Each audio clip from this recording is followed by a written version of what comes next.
janë investu me miliona, me miliarda, do thotë në teknologji, në aplikacione, mendjet më të ndritatura të botës e kanë vetëm një synim, që t'ja marrin secilit prej nesh vëmendjen dhe të orientojnë ka vetja e tyre. Edhe për këtë arsye, njeriu sot është i bombarduar nga orientimet e ndryshme. Për këtë arsye ai e ka jashtëzakonisht të vështirë që të gjej orientimin e duhur.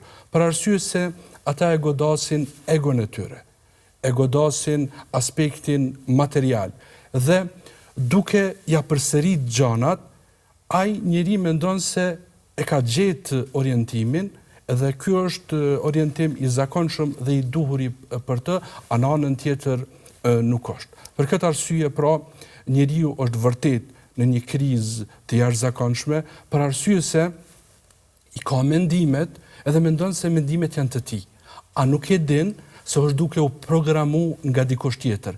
Po, është e vërtet se ja ofrojnë ta zëjmë 2-3 alternativa dhe ai mendon se e ka atë lirinë e zgjedhjes, po ai zgjedh vetëm atë çka ja kanë servu të tjerët, ndërsa në anën tjetër ai vetë ndihet se e ka bërë zgjedhjen e duhur.